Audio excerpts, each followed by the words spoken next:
it up once again. Everything that start gotta end. So don't waste time, get it in. Why wait? Say it tomorrow, but you got today. Put them excuses away. Pick up the pace. If you really want it, then you gotta chase. Hey, I need a whole lot of space, make some room. I gotta prove that I'm nothing like you. And I'ma do it. If it's in the way, then we going through it. Like a Peloton, gotta keep it moving. Talk is too cheap, you just gotta do it. You ain't gotta like it cause it's stats approved. Only one way. Gotta bring it straight to their face. Ain't nobody safe. Plus it's only one first place. Know what that means? This ain't a fight, it's a war. We focus on up in the score. If you think you better than battle.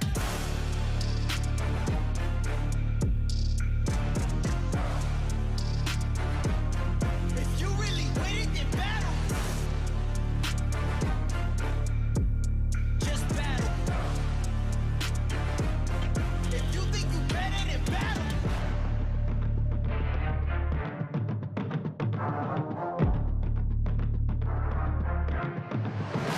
Let's get it. Only first place finishes, so I seek and destroy every one of my nemesis. My power limitless, and my scorecard is perfect, it don't have no blemishes. No apologies, cause I ain't ya, it's just my nature that makes me a different type of creature. I'm a bitcher, bonafide gamer. Before you play me, better read the disclaimer.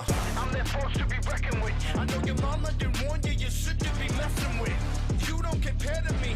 We're not the same, there's no similarity. Moment of clarity, you should be scared of me. Run all, you'll never get rid of me. So incredibly outdone. If we go to war, I'm the one you can't outrun. Only one way. Gotta bring it straight to their face. Ain't nobody safe. Plus it's only one first place. Know what that means? This ain't a fight, it's a war. We focus on up in the score. If you think you better than battle.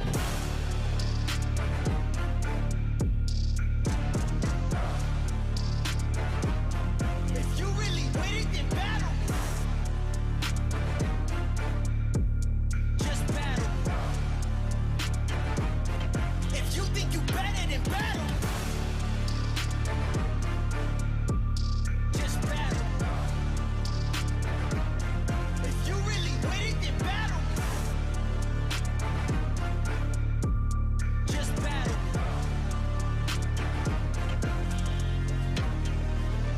If you think you better than battle me.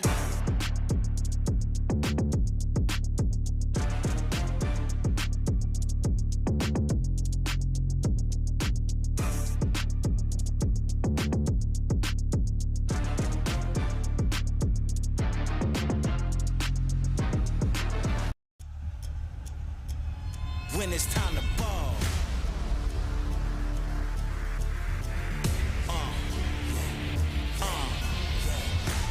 We back in the field, we ready, it's time. It's nothing but hustle inside of the huddle, you know that I grind. A dangerous smile, a weapon of choice when pushing the line.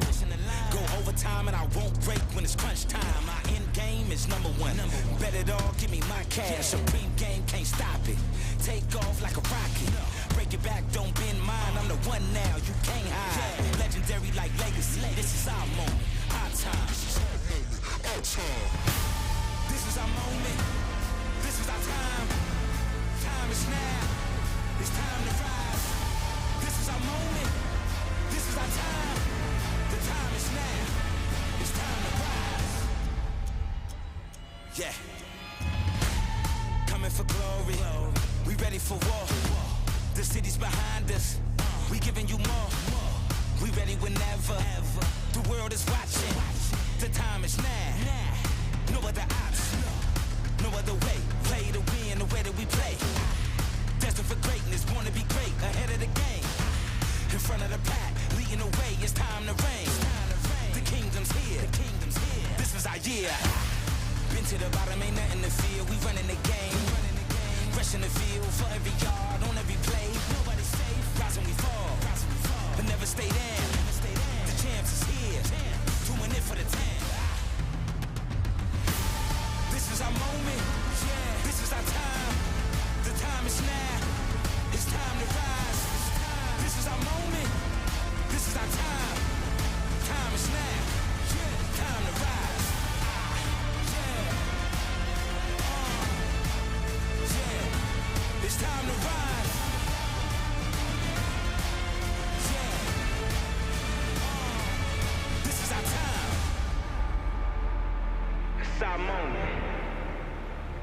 Side time. Feeding the dirt. Nose to the grind. Like the crack of dawn. You can't stop the shine. Moment after moment. Day after day. It's side time.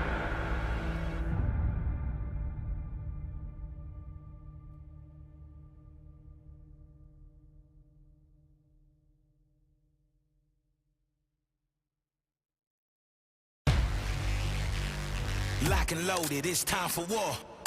Ha. Tear it down, kick in the door. Yeah, I want it all, give me some more. Ha. I want it all, give me some more.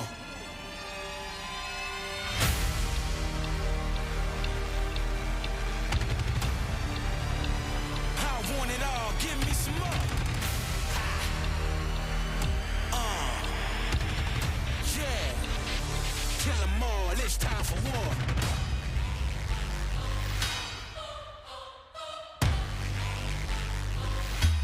It's time for war. Like pandemonium, I set it off. Yeah. Sacrifice, I bear the cross. Legendary, I'm a big dog. Hard knock on the front line. Pure blood, my bloodline. Headshots the first time. My aim good, bullseye. Warfare. Don't play fair, don't play fair. You not sure? Don't go there, I'm right here. No fear, I'm ready to go at top speed. No brick wall can block me. No army can stop me. Yeah, I want it all and I can't lose. I came far and I won't stop. This my time, I pay dues. Yeah, it's war time and I won't retreat. I want it all, give me some more. I kill them all, won't taste defeat. Nah. Now bow down at the king's feet. It's time for war.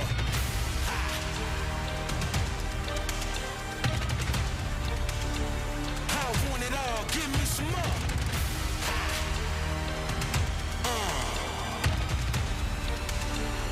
Kill them all, it's time for war.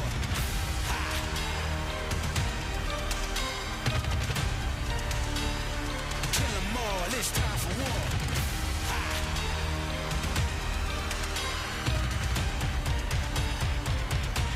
It's time for war.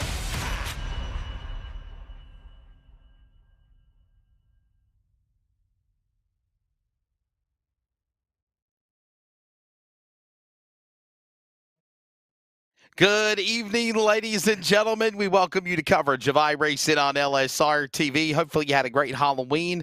We did take off this past Monday night in observance for Halloween for the Northwest Racing Series Cup playoffs. But the Truck Series is here. We're ready to go, and we welcome you to Dover Motor Speedway virtually. It's iRacing on LSRTV. I am Wesley Outland. Of course, we're also simulcast on the Community Radio Network. And join me alongside is, of course, he's back. He's the man, Terry Radford, even though he's wearing that Tennessee Volunteers stuff. Just to each their own, brother. That's all I got to say. Yeah. Yeah, why don't you put the helmet on for us real quickly? There you go, Terry. Let's see if you can, I don't want to mess let's my see if you can hair put the up. helmet on and talk at the same time. We worked hard to get this. I mean, we worked really hard to get the hair where it was at. Everybody wanted the kind of hippie-ish hair. I gave it to them. I'm all for what I have here. So Tim behind the scenes told me I had to do it, so we did it. This is going to be an exciting race. You talked about Halloween being Monday. Yeah. We took that Cup Series off. We come to Miles the Monster. We come to a track that is scary amongst itself. I mean, we left Talladega last week. Yeah, last week was wild. This week's going to be even more wilder.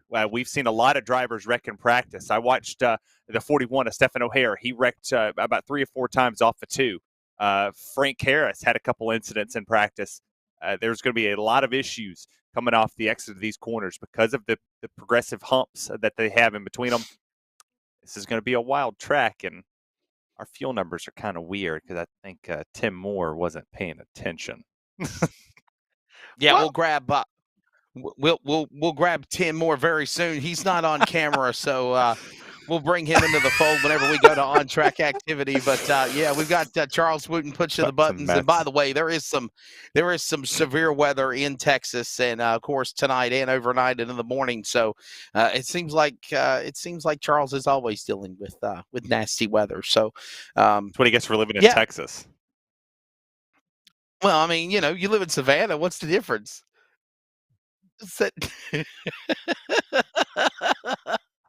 I had a joke, but we're also on radio. We were just on YouTube. We might have pushed that one out, but I forgot we're on CRN. I can't say that. I did actually, because of your dialogue that you always use, Terry, and sometimes you make me have a weakness, and I spit one out. Also, I did put explicit on the broadcast just in case. I like it. Yeah, I like to push that envelope every now and again. It makes me think when you said Texas, that the SpongeBob episode where it was like stupid and Texas. What's the difference? Nothing. Yeah. There's nothing different. It's a crap state altogether. Crappy racetrack. The only thing going for them right now is the Astros are in the World Series, and I'm pretty sure they won. Houston Texans are trash. They're all pretty garbage across the board. Because of your comment, you become a number. He just took you off. There's a whole T.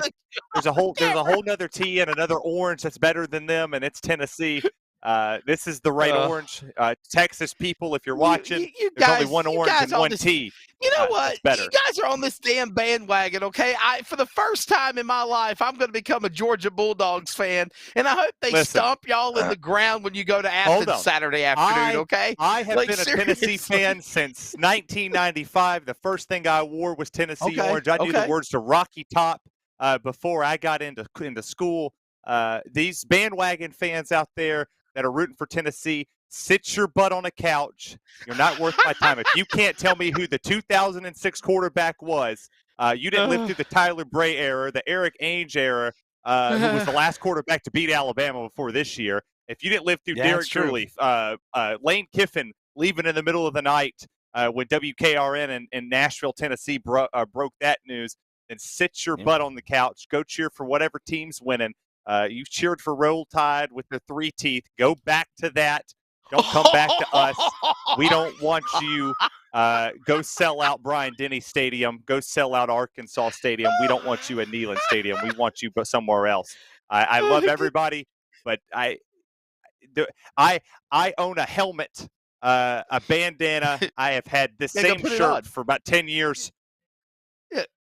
I've been all for Tennessee for years. I got picked on in school for having Tennessee shoes. The Army, got picked on in the Army. But I tell you what, you can go on my Facebook timeline, my Twitter timeline. I will sing Rocky Top to the day I die, regardless of what we do. Hail Mary from Josh Dobbs to Jawan Jennings. Rocky Top will always be home sweet home to me. Okay, even though you live in Georgia. Just wait to Florence. I live here because of Fort Stewart. That's the only reason why I live in this crap hole state. Oh, wow. I hate Georgia, good. too. Tim Moore. I lived in Bama, we'll bring you into this. Tim, we'll bring you into this chaos and mayhem as we get ready for what is about to be the wrapping up of qualifying. It looks like Jeff Stabdown just climbed the top of the board. But, Tim, how are you doing? They can't see you, but they can hear you. Yeah, I'm doing great. And, Terry, I just want to remind you here, I can see you even though you can't see me. And I do want to remember, while I may not exactly be a Georgia football fan, I do want to remind you who is 1-0 over you this season. Because remember, my New York Football Giants ended up beating the Tennessee Titans in Week 1. And oh, by the way, while we don't play this season, I am an Ohio State Buckeyes fan as well. So we very well could see each other in the college playoffs in the future. Oh, my goodness. Here you go with a Buckeye fan. Can we go to commercial break, please? Yeah, can we Let's get off the focus cameras? on the race. I picked them to win the dang natty, but yeah, Tim, go somewhere else. And we'll get off the cams.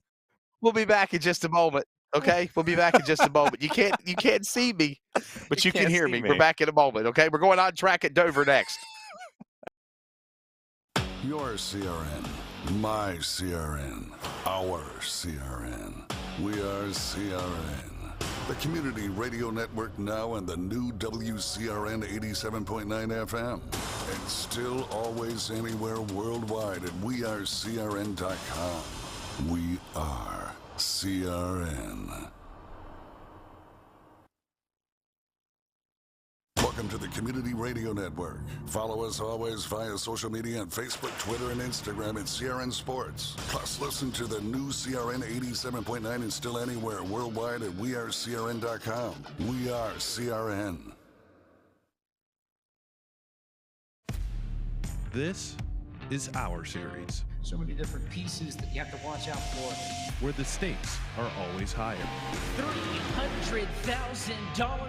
where virtual meets reality, How bad do you want it? They're wasting no time getting at it. where the best thrive and the flawless win. This is the eNASCAR Coca-Cola iRacing Series. Hey, it's broadcast personality Wesley Outlet up topside at one of the great racetracks of the world, the Caraway Speedway. And I'd like to remind you to join us every Wednesday afternoon at 1 p.m. Eastern to 3 p.m. Eastern with coverage of Finish Line, where we talk to everybody from NASCAR to grassroots, like right here at Caraway Speedway. Carolina's Fox Sports Radio affiliates, iHeartRadio, and on the Community Radio Network at 87.5 FM. And remember, thanks to Live Sim Racing Productions, you can actually see the guest panel, ask their questions, get interactive with us with comments and so much more in our chat box. Finish Line every Wednesday. Join us every week.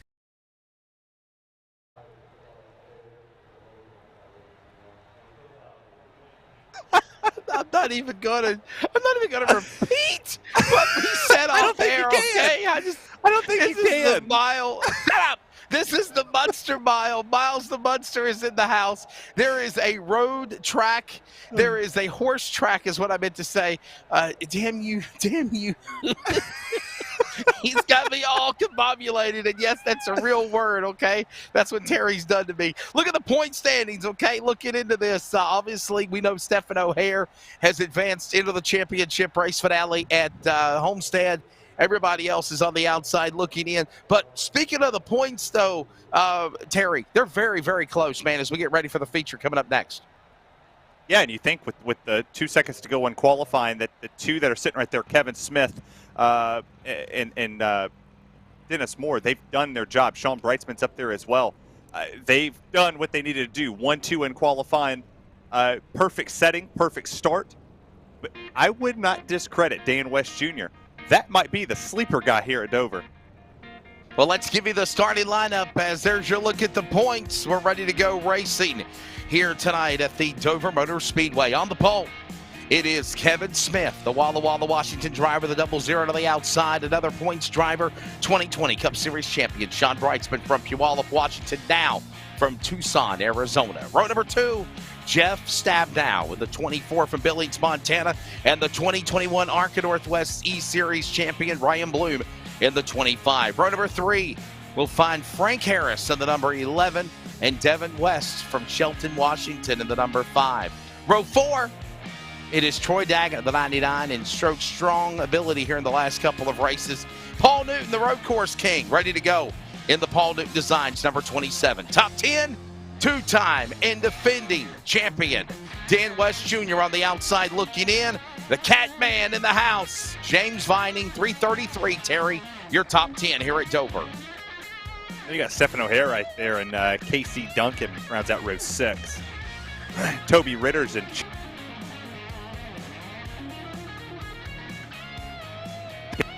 I think I said that right.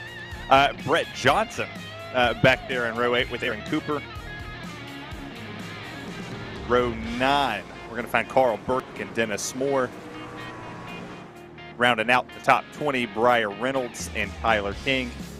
And the final 2 here this afternoon, Roy Foreigner and Ron Hunter.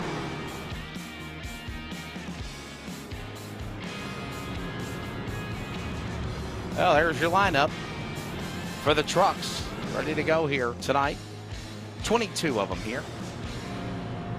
Should be a fun one. Lights are off on the pace car. Miles the Munster is the nickname of the track. Dover Motor Speedway. We're ready to see this. Real quickly, bottom right, let's look at the weather conditions as we get ready for a start. There it is, 74 air temp for the sim, 8-mile-an-hour wind speed, mostly cloudy skies, 76 track temp. Going to be a perfect day for a race. Pace car drops onto the pit lane. We're ready. How many trucks is Miles the Munster going to chomp up tonight?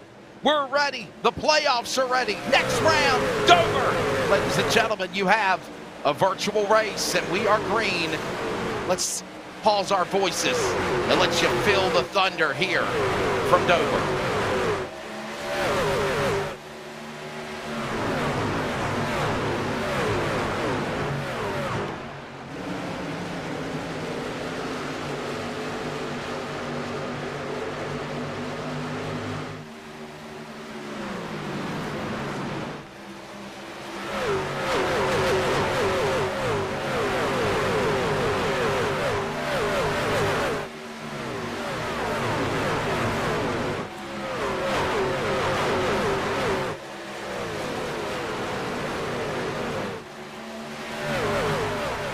Roaring down to the start line, green flag of the air, the opening laps at full speed, and of course, Kevin Smith is the man that is leading the charge at the moment. It's Kevin Smith, Sean Brightsman, Jeff Stabnow, Ryan Bloom, Devin West, by the way. Keep an eye on the drivers with the orange front window panels and the orange spoilers on the back of their tailgates. Those are your drivers that are playoff contenders. And right now in the early going, we've got a playoff man up in front. Matter of fact, two for that matter. Sean Brightsman getting ran down by his teammate Jeff Stabnow there, Terry, as they go to 3. Well, you think about the position that you see with Sean Brightsman and sitting in second. Well, he's a little bit outside that playoff cut line there with Kevin Smith sitting on the final cut line. So he needs this run. He needs to go up here and win this race to solidify himself in that championship 4. But a lot of these non-playoff drivers right there ready to capitalize. Well, you got Jeff Stabnow right there, and then you also got Ryan Bloom. Or not Ryan Bloom, but is that Dan West Jr. or Paul Newton back there? I can't see the car number. I'll tell you what, Tim, right now, just kind of everybody being comfortable at the time being, and of course, that's what you got to do, buddy. You got to settle in for this 175-lapper. Oh, absolutely, and I'll put it like this right now. You're going to see it single file throughout the evening, and really, you're going to see pit strategy come into play as long as we continue to see green flag racing. But you look at Paul Newton right now off turn 4, getting a little bit loose on the bottom. I do want to point this out. We mentioned, of course, the playoff bubble. Looking back, of course, looking at Newton right now, who was the first driver out coming into today. But I want to point out the defending winner of this race earlier on this season, Dennis Moore, who currently is now up to the 12th position. I'm eager to see what Dennis Moore does today. He's won at a lot of these style of races throughout the season here at track position styles. Of course, I mentioned he won at Dover earlier on the season. He had a win at Iowa as well as National Super Speedway and also Indianapolis, granted a much faster track.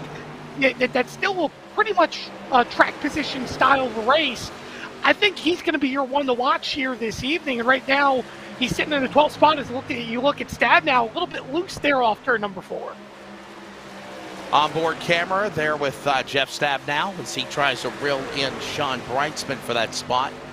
Down the back straightaway under the Ally Bridge. Kevin Smith, the man still leading the way here in the early going. About to put 10 laps on the board, man. I'll tell you what, Terry, they're flying around here, man. They're not wasting no time trying to knock these laps off quick. 175 laps, 175 miles the distance tonight here at Dover. Yeah, and it's I mean, you run a 23-second lap time around here, so I expect to see them clicking them off rather fast. If we stay under the green flag condition, we could be done relatively quick. I mean, normally our races go a whole lot longer than normal, but here they look to be single file, clean and green so far. These setups, open setups, of course. So I kind of expected they did a lot of long run pace here, but in practice you saw a lot of people getting aggressive off the exit of 2 and the exit of 4. That transition down in the banking back up really spelled trouble as you see them starting to get bobbly off the exit there. Well, right now I think the big thing you're seeing the cool temperatures play a little bit of a factor. in terms of why you're seeing some guys get loose. But, you know, I do want to point out we're going to see times fall off to about nearly a second and a half to 2 seconds slower than what we're seeing in the start of the runs. Right now, as we're currently 12 laps in, as you continue to look at the 24 of Stabnow, who sits in third, we're already seeing about 3 to 4/10 fall off on these lap times. But you're seeing a consistent thing right now, Wesley. Of course, yes, it's single file. You see these guys working the bottoms. But the big thing here is it's 2x2 in the middle of the pack. You're seeing these guys very careful to try to save those tires because it's going to mean so much when you get about 50 laps into this run, which I would imagine we're going to see a lot of green flag racing here this evening. Yeah, I got the top 6 trucks right now, all single file, and then you got this great battle going on for 7th behind Paul Newton. Finally, Casey Duncan will close in single file, and now you've got Dennis Moore, the 44, O'Hare there in the 41. He's already advanced to Homestead, so no matter what happens, he's got a pretty good, comfortable run right now. With Frank Harris in the 11, all this going on inside the top 10 as we're right now 15 of 175 laps here when they reach the start-finish line completed this time by. You see Duncan going underneath the 27 of Newton. He's going to make that pass work. We'll see what the 44 Moore does. He's going to get a nose underneath here.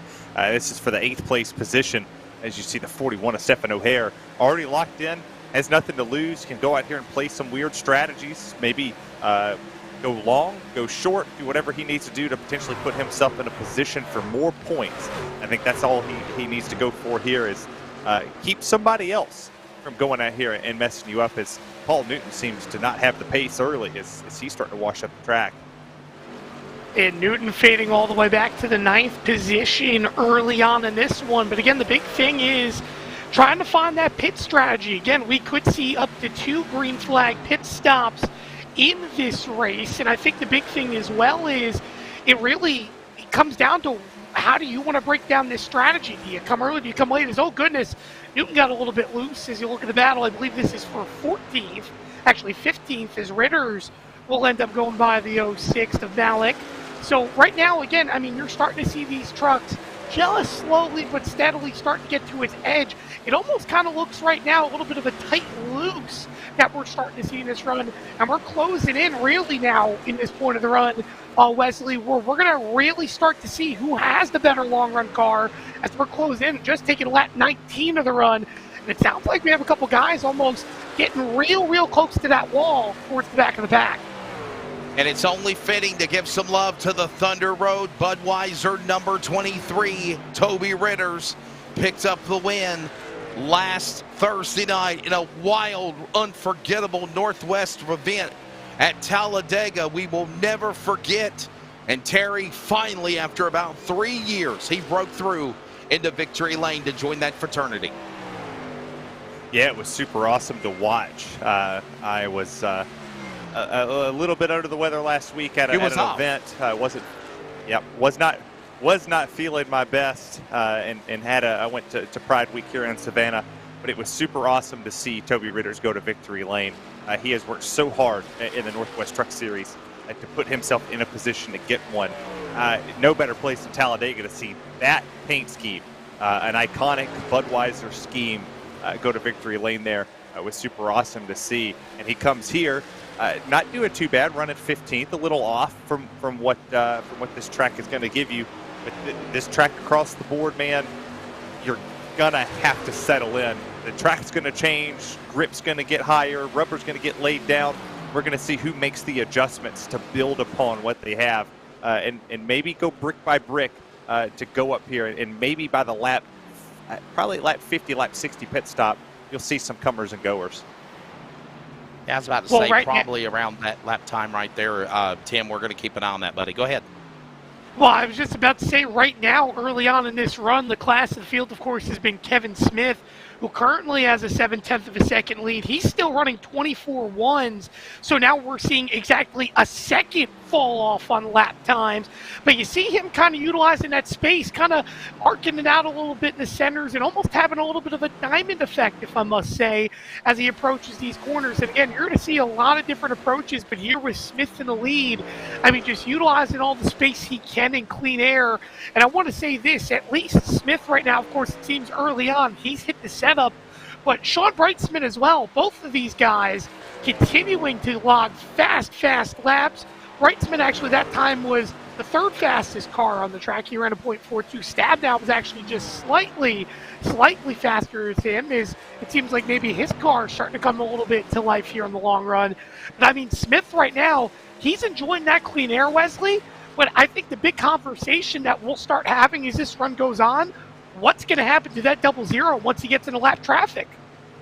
Yeah, I think you're exactly right, buddy. What will happen whenever Kevin Smith starts to overtake lap traffic? And we see now the battle for fifth as Ryan Bloom getting some company down as they work past the Ally Bridge into turn number 3 after Devin West for that spot. Dan West Jr., his father, two-time defending series champion, right behind his son as they work their way, Terry, back off into the corner.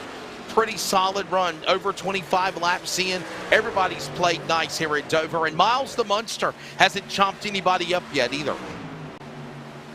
Well, you see the tire fall off already starting to play into effect what Tim was talking about. I mean, the best lap times across the board was 23, low 23s. I mean, you saw some drivers that would hit the 23.4s, the mid and upper ones. But now we're in the 24s, so tire wear is starting to become a factor. You're starting to see more of the handle starting to go as you see the 5. Of Devin West. He kind of got on the apron a little bit, almost lost control of that truck. But you're going to see Miles start to tear some of these trucks up as we progress through this race. These tires they're going to fall off, and they're going to fall off hard, especially when you see a group like this. You see Duncan, Moore, and Newton. The more you start racing side by side to tear the tires up, is the more we're going to start seeing a little bit more discombobulation across the board. Yeah, I think that is something for sure, Tim, that we'll watch. And again, buddy, we're working 30 laps into this race. Calm, cool, collective, everybody is right now here. Nobody making any crazy evasive moves, no rough driving, no impatience. And that's the key here. You know, we always hear the cliche, whether it's dirt, whether it's pavement. It doesn't matter whether it's in a truck or a car or modified. To first win the race, you must first finish. And again, this is 175 laps, Tim Moore. You've got to be patient to be there at the end for sure. Oh, absolutely. You got to be patient. The big thing as well is you've kind of got to think about how you're going to try to make your moves to progress through the field. And I'll tell you what, right now, of course, we're looking at Casey Duncan, who sits in that 7th spot. But if you look right in front of him again, I'm just so impressed right now by Dennis Moore in the 44, who has moved all the way up to the 7th position after starting well outside the top 10 in this one. I mean, I'll put it like this for Moore. You want to talk about potentially, you know, not just winning a race here this evening, but also putting yourself in a position where you can make the Final Four. Of course, as we know after what happened at Talladega Superspeedway, we know at least one driver will end up advancing to the championship for virtue of points. But I think, again, Dennis Moore, he's been the one to watch, I feel, here this evening of who you should look out for in these style of races.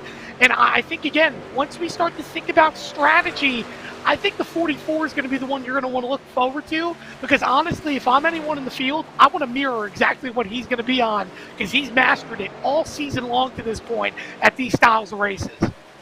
Yeah, for the most part, again, right now, it's all Kevin Smith right there as we see Dennis Moore currently up 11 spots on the racetrack, highest climber of anybody.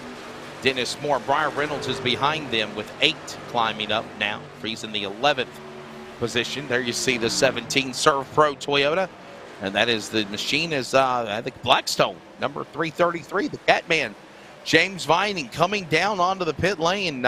I don't think this is a scheduled pit stop here, Terry Radford. No, he popped the wall something fierce. I think it was off the exit of 2. He caught it. That whole passenger side is gone on the right side of that Blackstone truck, and not even close to being there, but he'll use his fast repair. He'll get tires and come back out. He'll be on a tear for a little bit. He's going to go 2 laps down But what he's now going to need is for this race to go green. He's going to need to go green until everybody makes the pit stop. He'll have to go use full advantage of these tires as he backed up to come out of his pit box there, 2 laps down. As you see now, Jeff Stabnow, he's getting a big challenge here from Devin West in that 5 machine. And West doing a good job as he challenges to the inside. West looks to clear as Stabnow will settle back in line. He'll fall back to the 5th position. And right now that 24 that looked a little bit promising about 10 laps ago, starting to fade a little bit. But guys, we're starting to get to that point of the run now. I mentioned a little bit ago, you start to see it around lap 50, really around lap 40s, the halfway point in the fuel run. And you can tell right now who's starting to have that faster truck. And I'll tell you, by the way, too, what's impressive, I'm looking at 3rd. Ryan Bloom is about 0.2 a lap right now, faster than our leader of Kevin Smith and Sean Breitzman. So I'm eager to see what Bloom could do as he's continuing that time by, gained about another 1/10.5 to our leader. As this continues on, I would not be surprised if we could see Bloom challenging for the lead within the next 15 laps. Yeah, that's something definitely we could for sure keep an eye on as all of this great racing continues going on here. There's the 5 of Devin West. He has lost ground on the 3 trucks of Smith, Breitzman, and Bloom, but he sits comfortably in the position number 4. Jeff Stabnow right behind him. Dan West Jr. to follow. And of course, it's all Kevin Smith right now leading the way. Terry, 40 laps in here, man, and not a Banana Republic flag yet. Not one yet. And this is a testament to what the Northwest Truck Series is about. You see a lot of very stout drivers that come down here and race, and these open setups provide a different aspect to the race. And obviously, the Cup Series is a fixed setup. You have a tighter condition, sometimes a looser set. It doesn't suit all the drivers, so it kind of hurts them. They put a lot of time in these sets, and especially at a track like Dover, where you have that driving into the track, and it feels like you're going into a roller coaster all the time, where you're down and then you're back up, and that progressive banking that rolls through here changes the dynamic of the truck from each lap. And I mean, it's definitely changed something, because Ryan Bloom, and Tim's absolutely correct, he is the tire wizard at the moment, because we're 42 laps in, and he's still one of the fastest trucks on the track. Devin West is about 100 slower than him. They're on to something. Yeah, they absolutely are right now. And of course, you're looking at Dennis Moore, who's trying to work on West right now for the 6th position. Of course, it's Dan West Jr., who you mentioned, of course, is outside the cut line, needs to prove himself, but right now having a relatively solid run in that 6th position. But for West right now, it just seems like a little bit tight he is through the center of the corners. You see him wash up a little bit. Moore getting a big run off the exit of 2. Let's see if he'll peek down. As he gets a little loose. Looks like he'll save it. He'll resettle in line, but a near moment there for the 44. Yeah, scare there for that machine of Dennis Moore, who had kind of some bad luck at Talladega last week. And definitely one of those drivers that was in the air of controversy amongst all the other racing action that went on.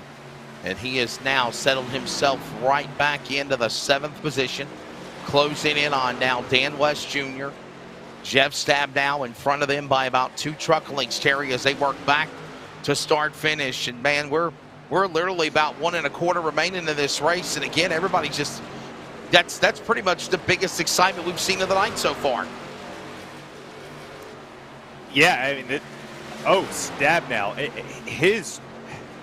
I don't want to criticize the handle of that truck, but I'll compliment the driver because that's a tough thing to do. That's a tough thing to save. We watched Jimmy Johnson a couple years ago when he was still racing. He lost control of the car and didn't touch any of the walls. That was almost a full-on wreck that should have been a caution. That should have been a massive wreck, and it should have took Dennis Moore. It should have took Dan West Jr. with him, but he held on to that thing. He is really fighting a monster right now because that truck is out of control, but he's wheeling it right now as the 44 of Dennis Moore. He's looking to the low side, and If I was Dennis Moore, I wouldn't do that because he slides up the banking too. Well, Stab now doing a good job defending off turn 2 as he'll keep the spot. And really, when you think about defense, of course, you don't want to be in the middle lane, but for Stab now, that's actually more the preferred line, at least while you're trying to defend track position. They see him a little bit loose off the exit, the 44, now a truck lengths back as they look into turn 1. And the thing for Moore right now, he's been so good rolling the center, it's really almost helped them on the exit to corners as you see him again almost get to the bumper. He'll peak high, get a little bit of clean air into turn 3. It's a matter of time, in my opinion, before Dennis Moore gets around Stab now. But Stab now, you could just tell that rear end again sliding up just a little bit towards the outside wall. That could be something he's going to have to try to fix in the pits. But you could tell that 24, unlike other trucks, Wesley, throughout the field where they're a little bit tighter, or I should say a tight loose on the exit. But Stab now gets the wall. Oh, he caught the wall? He's a little bit loose. Yes, he did. Yeah, Stab now just bounced off the wall. You can definitely see these trucks starting to get loose and tighten off the exit of the center of the corner.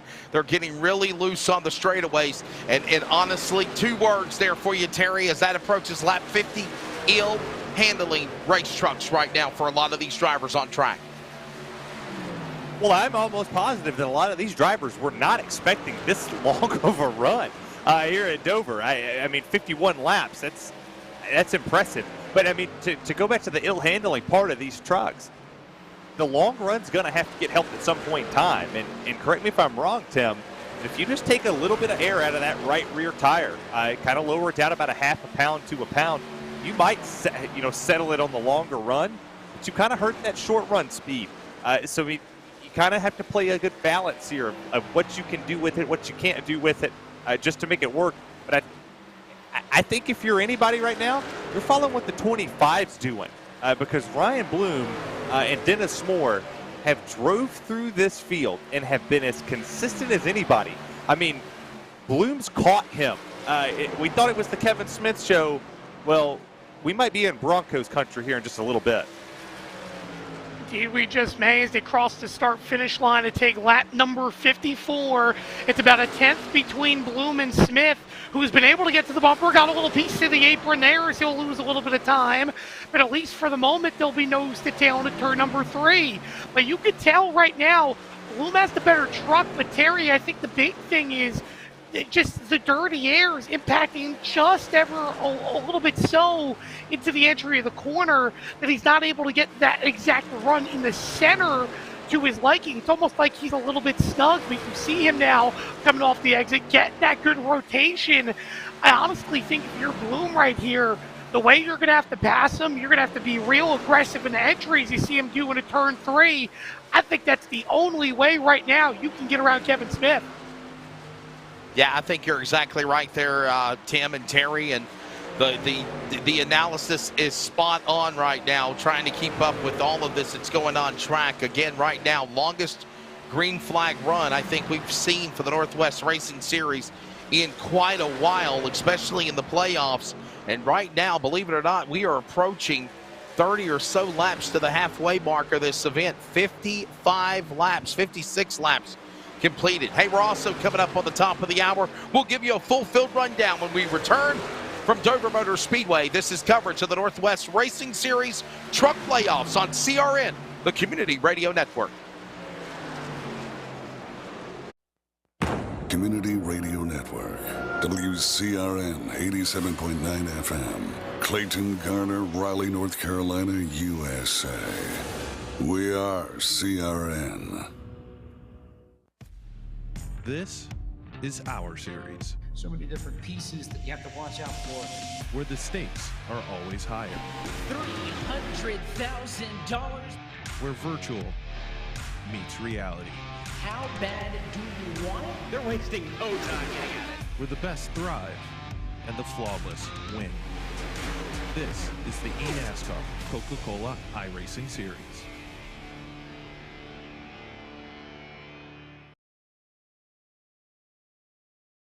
Your CRN, my CRN, our CRN.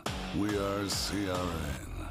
The Community Radio Network now and the new WCRN 87.9 FM. And still always anywhere worldwide at wearecrn.com. We are CRN. Welcome to the Community Radio Network. Follow us always via social media on Facebook, Twitter, and Instagram at CRN Sports. Plus, listen to the new CRN 87.9 and still anywhere worldwide at wearecrn.com. We are CRN.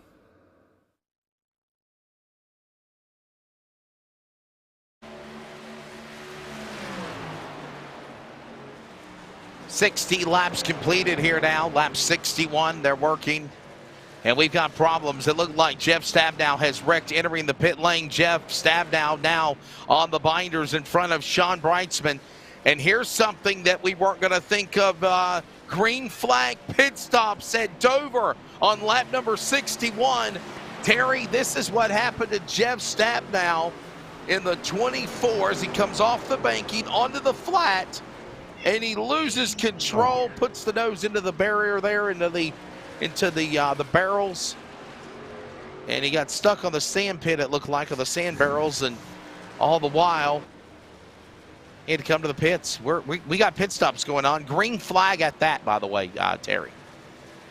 Well, that's reminiscent of what Kurt Busch did in his championship winning year at Homestead, Miami. Caught the barrels there, or what Joey Logano did when he caught them here as well. So now I am very surprised that we're under a green flag pit stop, but I tell you that this is one of the most difficult pit stops or pit lanes to get on under the green flag conditions, especially on the old tires that they're on.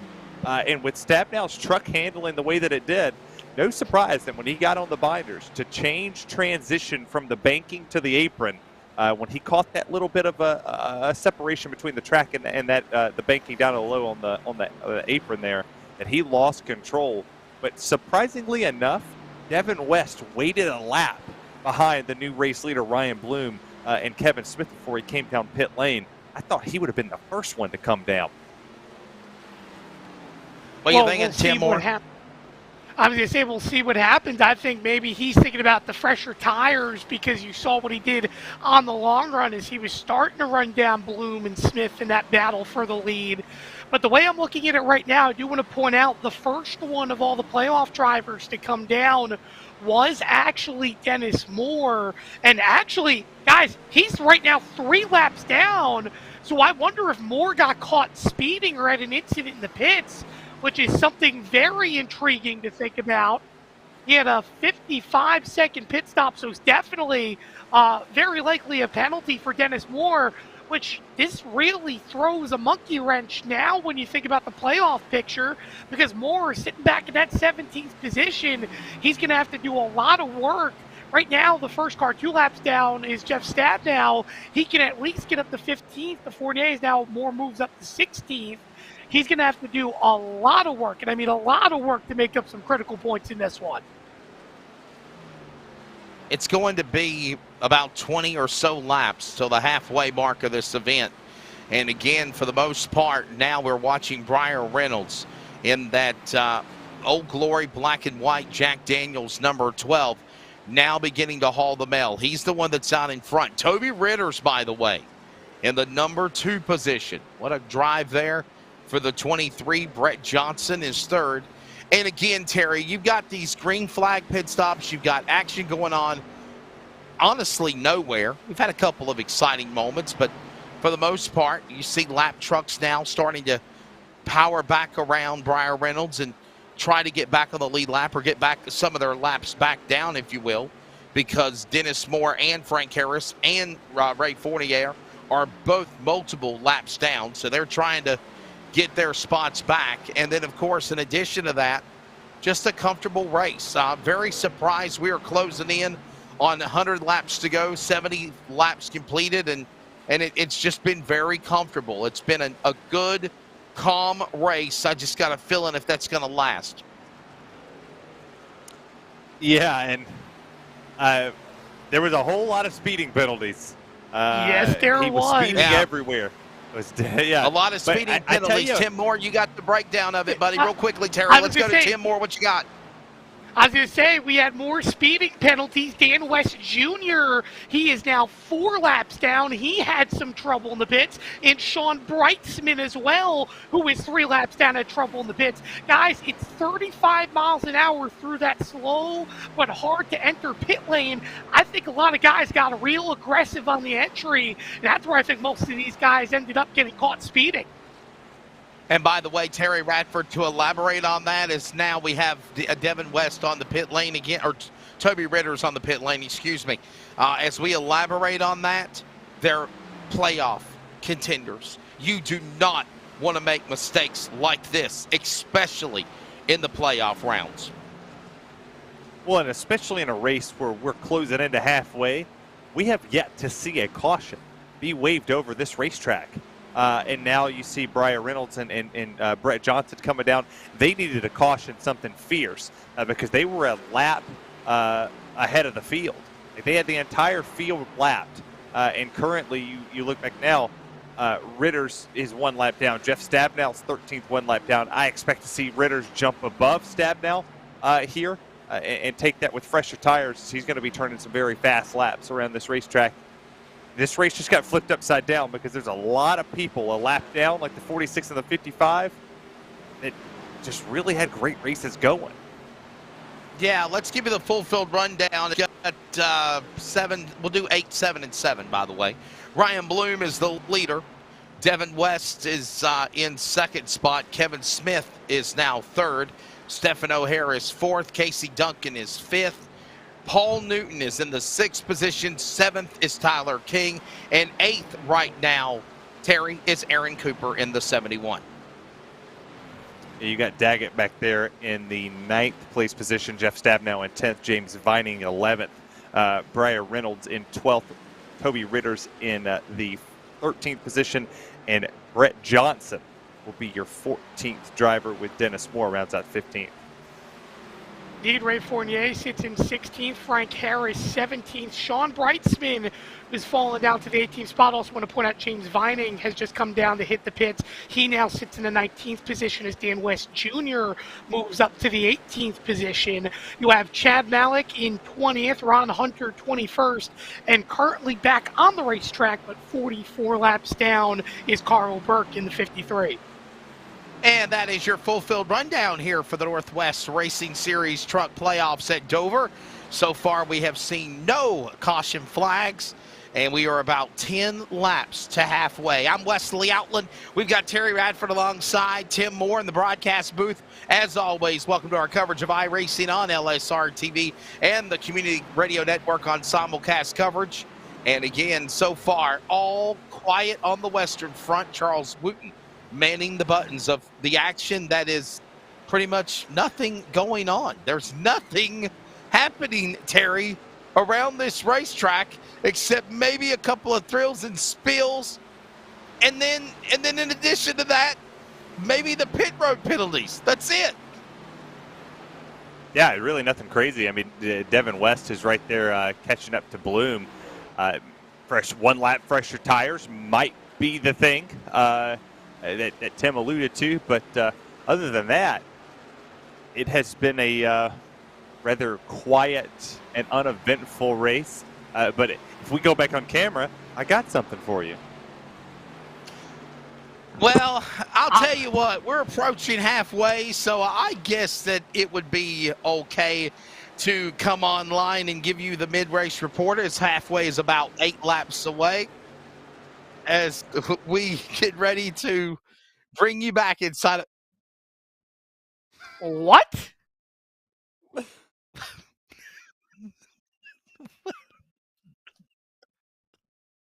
Where did you find that? What the hell? What is this? What? I mean, this is our entertainment at halftime. I mean, what is this about?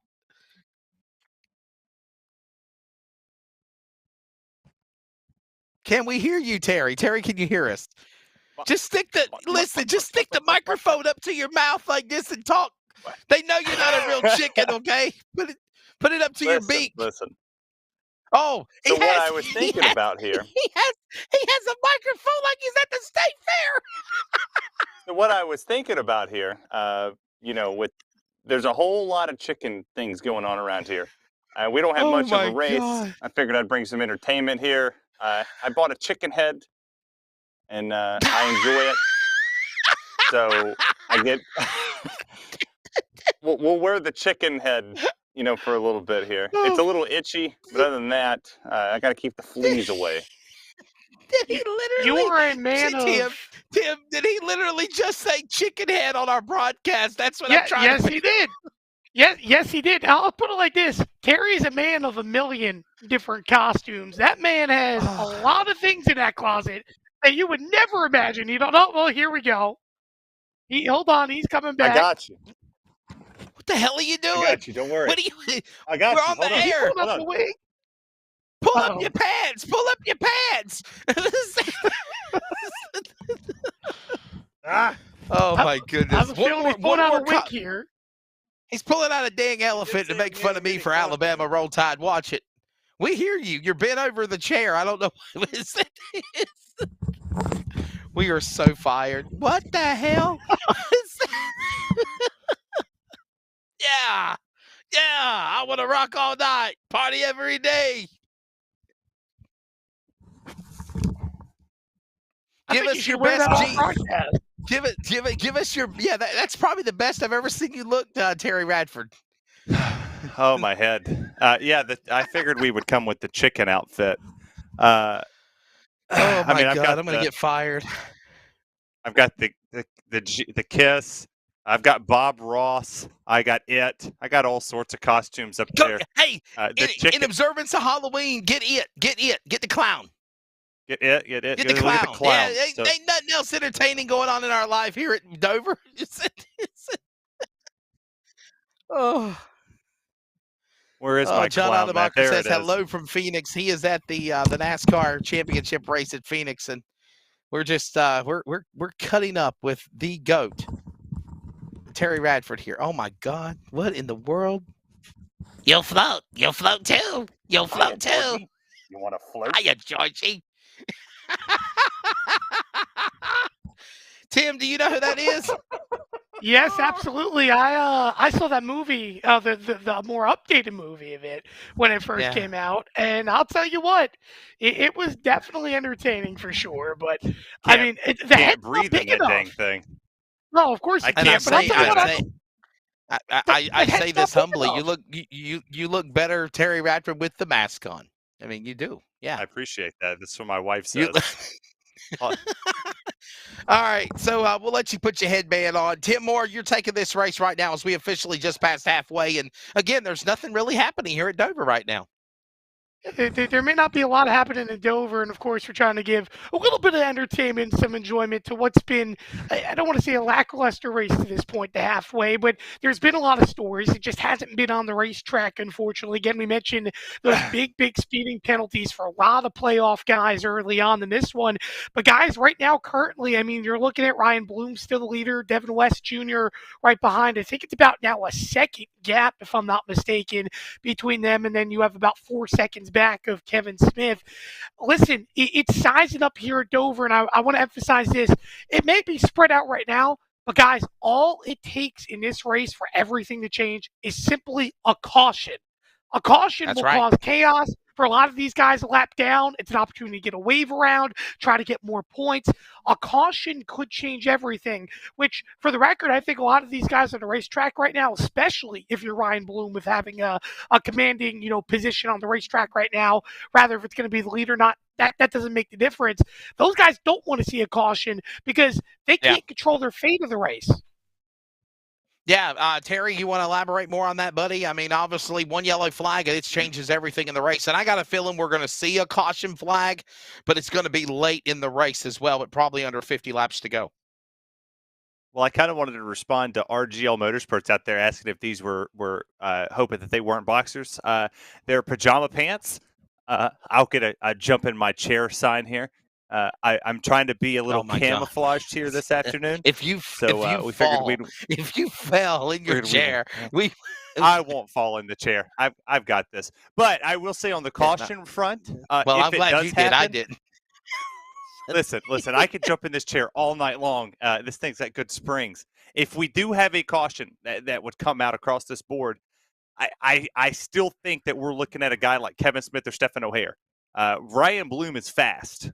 I will give him that. He's the fastest driver on this field. Whatever adjustment he made on that first pit stop worked because he's a tenth, 2/10 faster than the field the whole time. Like he has not failed since we went back racing after the pit stops. But I do like out here that RGL Motorsports said go Dogs. I got to let you do it before we come back to our extended mid-race update, by the way. You got to go behind and put that helmet on, okay? I give you permission to put – no, not that mask. Do not put the mask on. I give you permission to go put on that Tennessee Volunteers foot. Make sure you take your cable off. See if I You're can going to rip your actually cable off make your head. I can't. No, I Can you can't. make it I all got right? extension. I got room. Okay. I got room here. I'm proud of you. Okay. Let's see. I appreciate that. Let's see if we can get my big old head in here. I want you to put this helmet on because I want you to think about the pounding that the Georgia Bulldogs are going to do to those players in those Tennessee helmets come Saturday night, okay? So, you might be number 2, we'll get that but going. number 1 is coming for you. Yes. Yeah. Number 1 in your hearts. No, yeah. Number 1 in your programs, number 0 in your hearts. Big ass head. I think his head's too big. He got it to fit. Look at that. Yeah. All right. We like our football. That's the kind of helmet Ross Chastain needed when he rim-righted the wall when he done the Hail Melon to the wall at Martinsville on Sunday night. Rocky Top, you'll always be home, sweet home to me. That's it. That's it. Good old Rocky Top. Woo! Somebody take him off the air. That has been your mid-race report.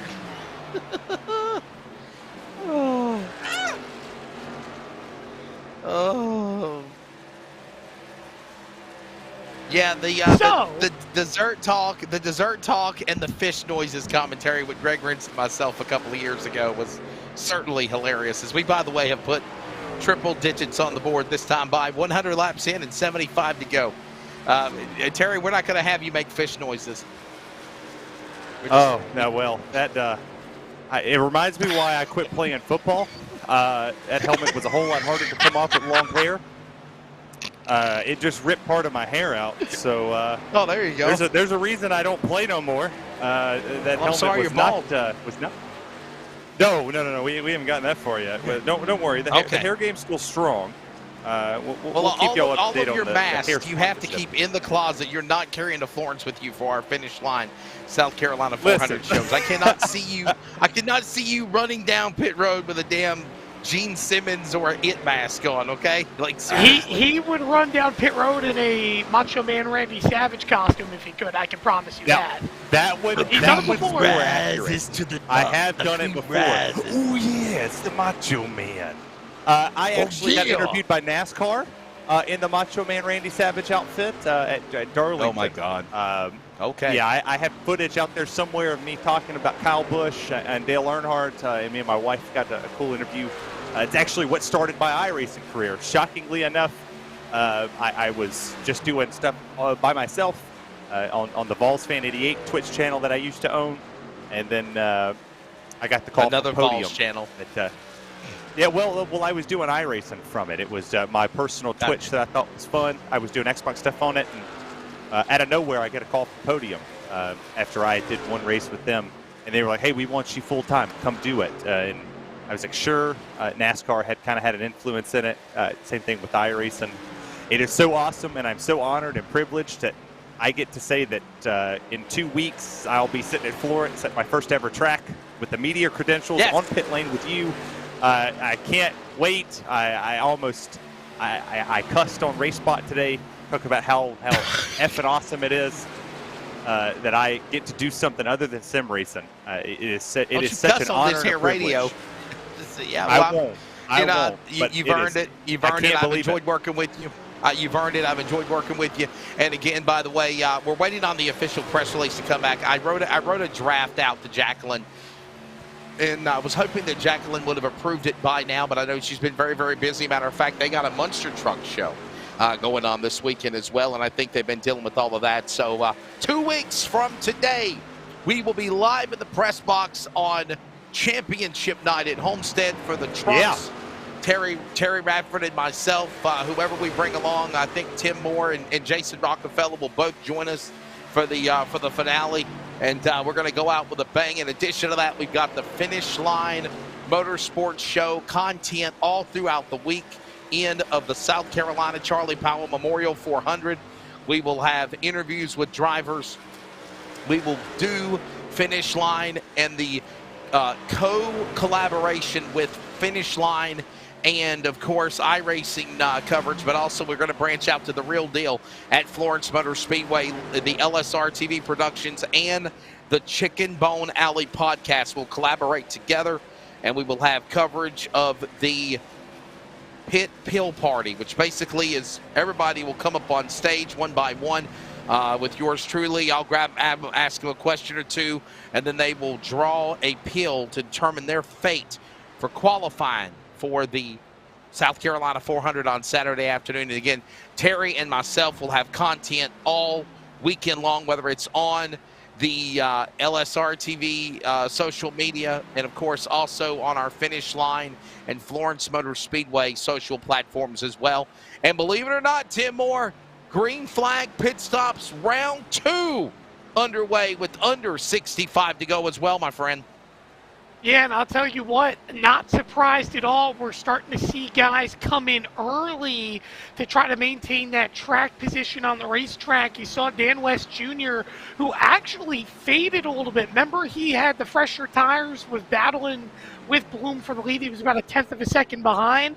Well, he ended up fading about 3 seconds, so he decided to try to come down and get track position, and ultimately Ryan Bloom ended up kind of mixing it around. But I do want to point this right now. You have Casey Duncan still on the racetrack, Stephen O'Hare. Listen, of all the playoff drivers right now, O'Hare is the only one that knows his fate. So the reason why I say this, all he's racing for at this point is a win. Of course, in the Final Four, you have to be the best in that championship race. So winning races isn't exactly that much of an impact compared to other playoff races regards to playoff points. But I would not be surprised here if we see O'Hare stay out. Maybe not exactly hoping for a caution, but looking maybe potentially for a caution to try to optimize a little bit of strategy to keep track position in this race. As you look at Bloom right now, I mean, he's still ahead of West. West, I think it's about 0.7 of a second differential between both of these guys, but they both currently sit 10th and 11th, 1 lap down, which again, why I emphasize the term caution. It could definitely make things interesting if both of these guys have to take a wave route.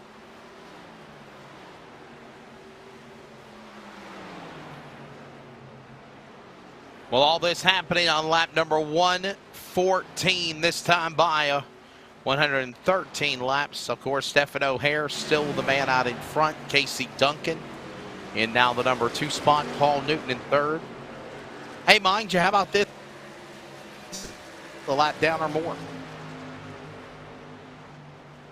Yeah, this is, I don't want to use the term boring. This has been a rather uneventful race. This is not the race that I thought I was going to see. I called a couple of the shows. Oh, Brightsman almost lost it there.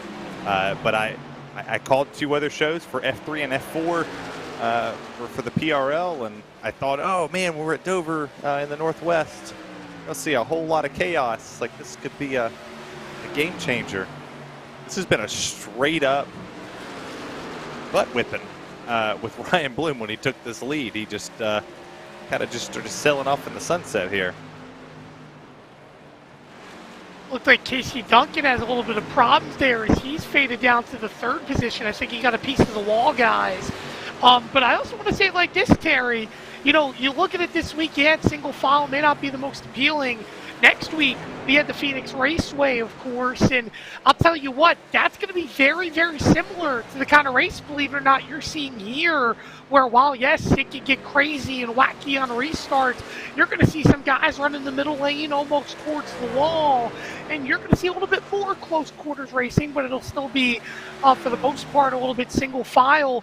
But I think, you know, next week, you add the mix of pressure. I don't want to say all these playoff guys, even the ones having troubles in this race, are relaxed, but with it being a little bit smaller field, of course, 22 trucks to start, currently only 17, making 16 trucks on the racetrack currently.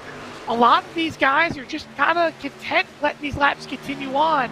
And as we've seen early on, especially Wesley, with all the pit stops, listen, of course, you saw Dan West, Ryan Bloom come down early, so we know they won't have to pit throughout the rest of this race unless a caution comes out to utilize their last set of tires.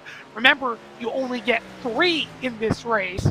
But the big thing is that we still could see pit road penalties here on this second green flag pit stop. So we may not be done yet with all the chaos. Yeah, you're exactly right. I mean, we might literally have to set ourselves up for a money stop, being with probably under 25 laps to go, 20 to go, to decide the outcome of this race, especially if we do not, Terry, get a caution flag here. We're on lap number 120 of 175, which means, you know, we're down to, you know, over 50 laps to go. Brett Johnson now dropping down onto the pit lane. He might be ready for the pit money stop. Jeff Stab now into the pits. Stephen O'Hare into the pits. All these drivers pitting. Tyler King now giving up the lead. He will now pit. All of this happening now on lap number 121 as they work the pit lane.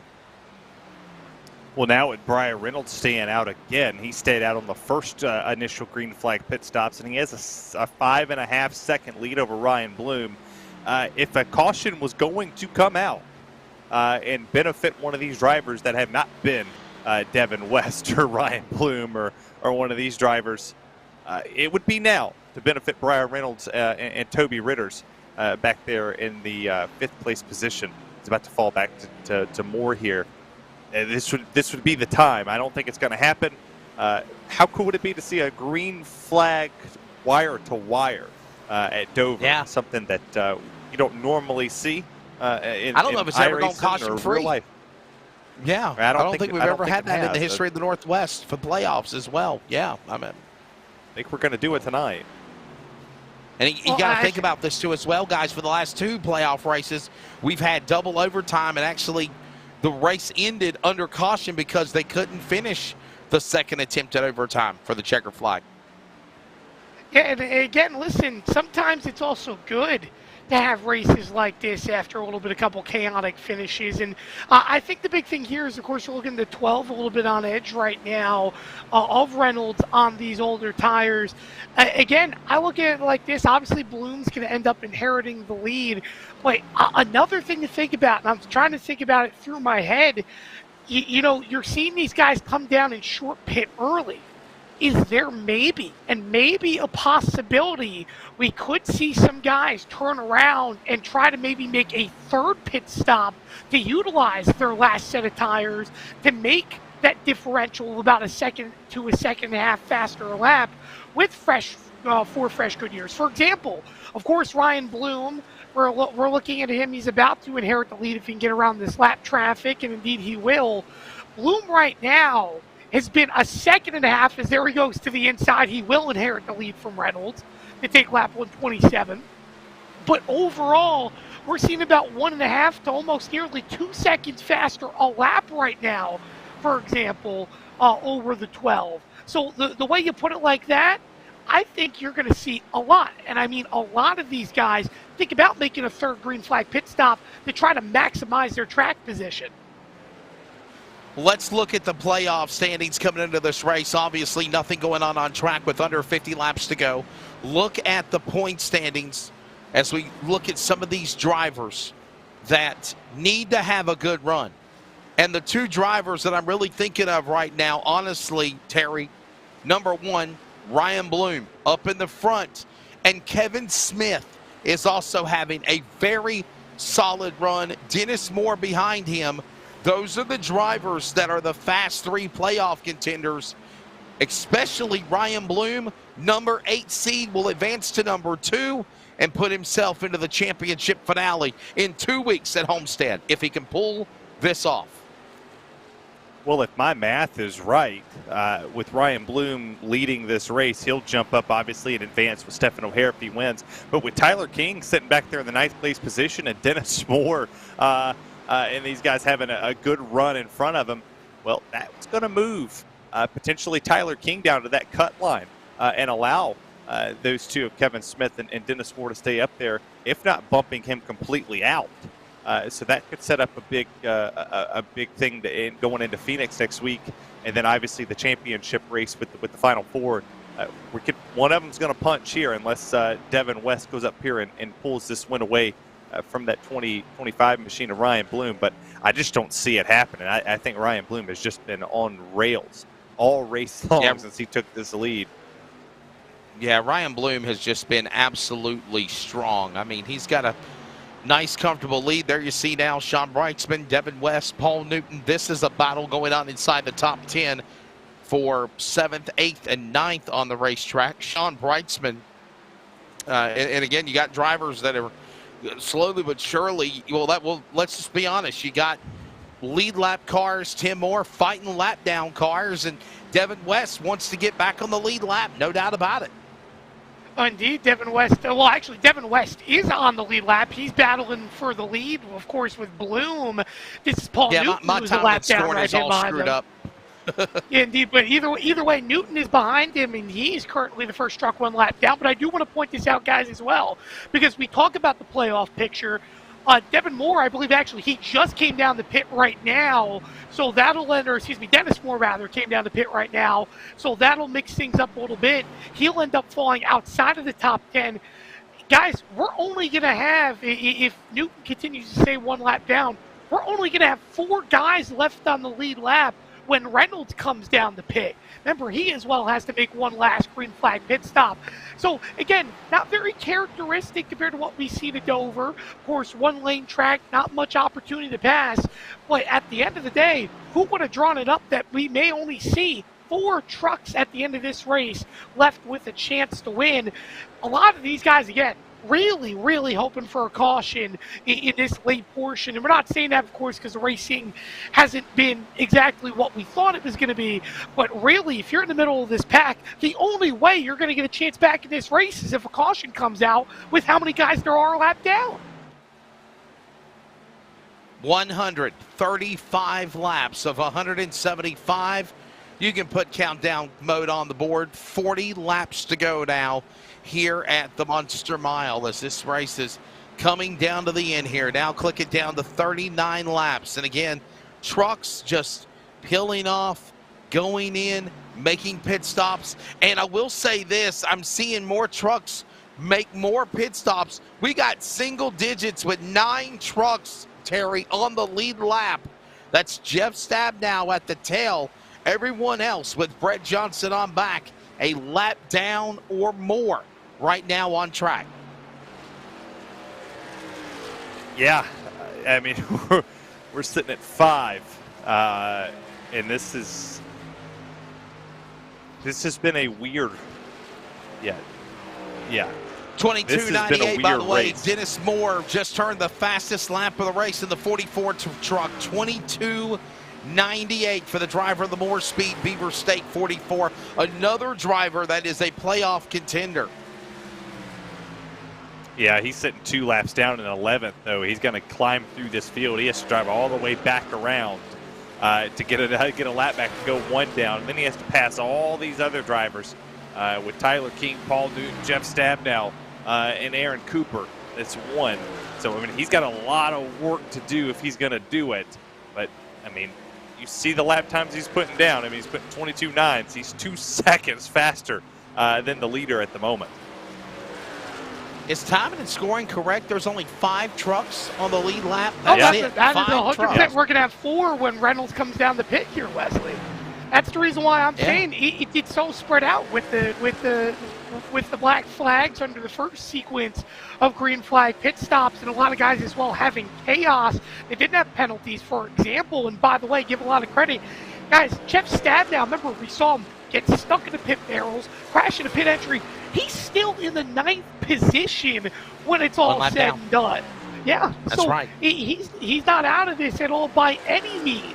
So I think at the end of the day, again, that's the reason why I bring up the term caution having such a main impact But really, I mean, right now, Bloom, he has control of this race with 34 laps to go. But overall, it's really a two-horse race. Traffic could come to play, and I also want to point this.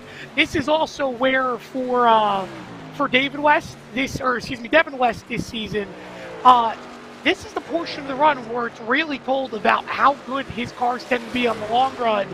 He's been a little bit faster. In fact, that last time by 0.2 of a second faster than our leader of Bloom. I'm not saying he could get back there because remember, he's on older tires this time around. But if that car is locked to where he needs it to be, I would not be surprised if he could turn around and run down Bloom here to challenge for the lead. Yeah, just about 1.7 seconds back. It's Ryan Bloom, Devin West, Kevin Smith, Stephen O'Hare, Brian Reynolds. Your top five with closing in on 30 to go here at Dover Motor Speedway in the playoffs race here. Penultimate race next week at Phoenix, and then, of course, the championship in 2 weeks at Homestead. We're going to step away one more final time, and you are not going to miss a thing as we're going to go side by side, and we take you to the finish, the playoffs so far. Caution-free, 30 to go at Dover. Miles the Munster has not got anybody except speeding penalties to set the stage for the finale of this race when we return. This is our series, So many different pieces that you have to watch out for. where the stakes are always higher, $300,000. where virtual meets reality, How bad do you want it? They're wasting no time getting at it. where the best thrive and the flawless win. This is the eNASCAR Coca-Cola iRacing Series.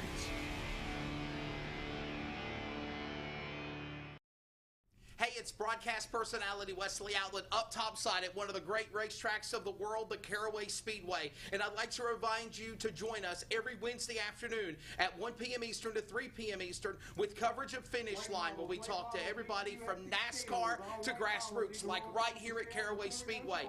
Carolina's Fox Sports Radio affiliates, iHeartRadio, and on the Community Radio Network at 87.5 FM. And remember, thanks to Live Sim Racing Productions, you can actually see the guest panel, ask their questions, get interactive with us with comments and so much more in our chat box. Finish Line every Wednesday. Join us every week.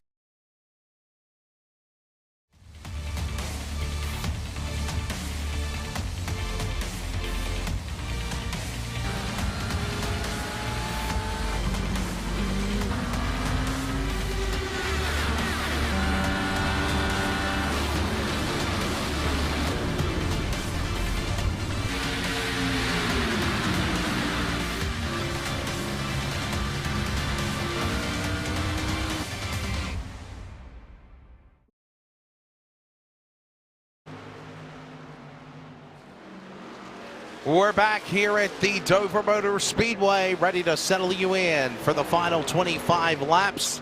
I'm Wesley Outland, Terry Radford, Tim Moore on the broadcast call. Charles Wooten is running the boards for our iRacing and Rocket Media broadcast coverage, simulcast on the Community Radio Network. And again, with 25 laps to go, it's Ryan Bloom, the leader. But I'll tell you what, though, during commercial break, though, Tim, you were getting kind of, antsy. Getting kind of treacherous there, but everybody still minded their P's and Q's. Indeed, Jeff Stabnow had a couple near moments. You had O'Hare, who's in fourth right now. Again, the only driver that no matter what he does today, of course, not mentioning, of course, the guys outside of the playoffs, that knows his bigger picture to see Stabnow wash up the racetrack. I do want to point out Paul Newton has actually gotten himself back onto the lead lap. He ran down our leader, Ryan Bloom, and now he is the last car in the lead lap, which means Tyler King would be the lucky dog if a caution's to come out. The guy's now 22 laps to go, and I actually know it's still 23, as Bloom hasn't crossed the line yet. I'll tell you what, I just feel it, and I'm not saying I want to see a caution, but as we're starting to wind down, guys are starting to push harder and harder. I really do feel we could potentially see our first caution later on this race as things start to wind down. And I also want to point out as well, one last thing, Devin West has cut the gap down to a second and a half. He was about 1.9 seconds behind when we went to break. Terry, what do you think of Chicken Head? I was looking at Tennessee's depth chart and listening to Tim, trying to see who was going to start for Tennessee against Georgia. We're in the middle of a broadcast, and you're looking at football stats.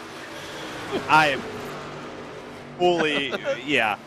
I mean, I look up and glance for a second. I listen to Tim, and I agree with Tim wholeheartedly. I think next week, we were talking during our commercial break, that I think next week, minus us having, the initial green flag jump, where that could determine what this race next week's going to be like. But I kind of expect what we're seeing here. Really? A lot of spread out. It is very. I'll tell you, I've done a lot of. I'm sorry, I would say I've done a lot of open racing this week. Oh goodness, we almost just had the wreck. Brightsman almost just got turned down the back straightaway, further on back, as he ends up getting around the 71. The 71 almost ended up bouncing off the wall, and that's what almost caused that. That's Cooper, by the way, sits in the 7th spot. But at Phoenix, it tends to be, of course, you can cut the dog leg and so on, but it's just really, really hard to progress. A lot of the guys have to work in the middle lines through 1 and 2, not much grip on the bottom, and then 3 and 4. It's really, really tough to make something happen, on the bottom lane as the run goes on, as the cars continue to get tighter. While you could see a little bit of passing in terms of tire saving, I would expect it to be pretty much spread out next week. But again, last chance to make the championship 4 for a lot of these playoff guys. Guys like, for example, Dennis Moore today, not the best today to his liking, where he sits in the 9th position. Of course, you look at Dan West Jr. back in the 14th spot. They're starting to enter a point next week where, guess what? They're going to have to be desperate, because remember, if Ryan Bloom comes on to win this race, remember, he was 18 points out coming into today. He's locked in. That throws a whole monkey wrench into what we could see going into the playoffs for the final race of the round of 8 next week. Yeah, remember that final opportunity. Obviously, Stephen O'Hare is going to be joining us for the championship finale at Homestead. We know that. Ryan Bloom is a playoff driver. He is right there in the front, the 25. He can punch his ticket, the 2021 ARCA Northwest champion, to then advance to the Truck Series title. 15 laps to go here at Dover. And Ryan Bloom is the man that everybody's gunning for. Devin West, now one of those drivers that doesn't compete usually on the series, sits in second. And Toby Ritters, obviously we're showing Toby right now. I think he's 13th on the racetrack, couple of laps down. But here's the best battle, I'm being told, between Stephen O'Hare and Paul Newton. And Terry, Paul Newton just got around the 41. And honestly, Stephen doesn't care. Why? He's going to the championship finale at Homestead. Well, O'Hare just went a lap down. Paul Newton's right there on the cusp of going a lap down again. He got past Ryan Bloom, and I don't think Bloom's really pushing hard. I looked up for a slight second, and now I'm starting to see the lead trickle down. It's 1.2 seconds now, and actually closing. So maybe something for Ryan Bloom, because I mean it's dropping. Well, Terry, if I could say, this is what I think it could be. Remember, these guys pit a lot earlier than anticipated. We saw them come down, I believe it was on lap 70 the first time to come down and take their first green flag pit stops. Actually, I think it may have been 65 where we saw them come down and take their first green flag pit stops. But either way, Devin West ended up turning around. He came down on lap 108. Ryan Bloom came down on 109. Now, why do I mention that? Remember, tonight's feature, 175 laps in this race. Well, if you're doing the math, yes, theoretically, you can get about 75 to 80 laps on gas. But what could be a possibility? Maybe these guys didn't fuel up enough, or maybe weren't exact the fuel number. could we maybe see these guys maybe conserving a little bit of fuel here in the late going, just in case if we could see a green-white checkered? I think that could also be a possibility for Ryan Bloom right now. He's trying to conserve a race, and let's be honest, 1.3 seconds on paper doesn't look like a lot, and theoretically it's not a lot, but here at Dover, that's a country mile for Ryan Bloom. I think he's just trying to hold on and make sure he has enough if, God forbid, something does happen later on in this race. Yeah, I don't know if you guys. I don't know if you've watched. I don't know if you've watched. What the heck? What is that on the bottom? It's a monkey wrench. A monkey wrench in the race. They're hoping for a monkey wrench of the race, but I don't know if it's going to happen. 9 miles remaining. We're showing King. He's in 5th. We need to show the leader, Ryan Bloom. He's the guy that's the man of the hour right now, the 25, and he's again in his own little world. Ryan Bloom. And looked like he's actually increased his lead on Devin West to like 2 seconds now as we are coming to the end of this thing here, Terry. I mean, pretty much, man, it's I just can't believe it's flag to flag. Well, Ryan Bloom got loose there. Yeah, I would just say let the 12 go by you, honestly. I mean, that could have been the season. Oh my goodness. That could have been something. I mean, he listened to you, Wesley. I believe he's going to let him go here going into 3, but when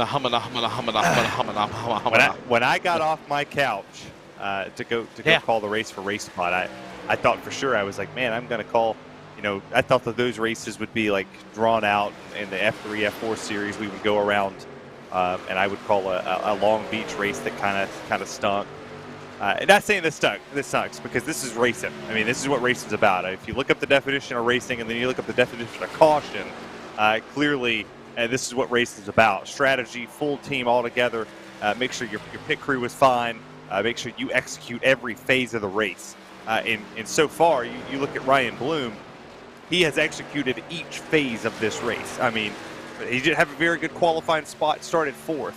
Kind of sit there in 4th for a little bit, and then as this race progressed, he's just put an ass whipping on him. Like, he came out here, pit road was flawless. Came back on the track, was flawless. First one. He's done everything right. 5 to go, 4 to go now. Well, the body of work is there. I don't know else how to explain what he's done to this field other than just tell you it was just a flat-out ass whooping. He has been a second. Woodshed.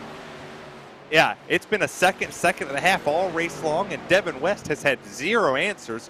I mean, you look outside of the top 2, it's 12 to 20 seconds to a lap on them. Yeah, the interval now is about 1.3 seconds back to Ryan Bloom now to Devin West. And I'll be honest with you here, and we got to make this fast, Tim. It's been the Ryan Bloom, Kevin Smith show, honestly. Those are the guys that were pretty much the top trucks, and now, he fell back, and Ryan Bloom is going to punch his ticket to Homestead unless he doesn't make a mistake here. And as long as he can make it on gas as he works towards turn number 2 and now towards turn number 3, I mean, again, it's just been absolutely impressive what Ryan Bloom has done here this evening. The car just so good on the long run, Wesley. But as he comes out of turn 4, 1 lap to go. Let's see if he can go to Homestead. Yeah, the CRN 1 to go, white flag in the air. I'll tell you what, Terry, he's just got 1 more lap to get it done, and he's going to tame Miles the Munster. Yeah, he comes down the back straightaway for the final time. It's in all Ryan Bloom. This could be the first time that we've called it all season that the Broncos actually do something winnable. And off 3 and 4, the flag. Bloom took it to him. Caution free. Ryan Bloom took it to him today. A whipping, as our colleague Terry Radford calls him. Took him to the woodshed. Flag to flag. Caution free. And Ryan Bloom will take the checker flag and win here tonight at the virtual Dover Motor Speedway. Caution-free, no yellow flags. Devin West, one of those drivers that are not full-time, but, man, when he's here, he's on it. He'll finish in 2nd. Kevin Smith, again, a solid podium finish. And, by the way, with this win for Ryan Bloom, not only is it unofficially a win for the Beaver State, Broncos, the Boise State, right. Idaho Broncos is what I meant to say. It is also a ticket to Homestead, and he will join Stephen O'Hare as we go into the penultimate race of the season of the year next Thursday night at Phoenix. He's going to Homestead. And that's, if there's any excitement from that there, it's knowing that he's going to be Homestead racing for a championship, and he's got a shot at it here, Terry. Well, I mean, there's multiple different things that we're going to look at in that championship race. Obviously, Ryan Bloom showed tonight that he had dominating pace in that Ford F-150. All right. The Northwest Truck Series is going to be broadcasted live from the Florence Motor Speedway. So we'll be at that. We'll be at the Motor Speedway calling this race, me and you up in the booth with Jason and Tim with us. But how cool! What a monumentous win! I mean, Stephen O'Hare was locked in. Now we're going to have to see what the points look like, because we know too who's making it on points. Does Bloom go back to back? Does he win Phoenix next week? He didn't even got to show up. He just go out there and just have some fun and be what Stephen O'Hare's doing this week.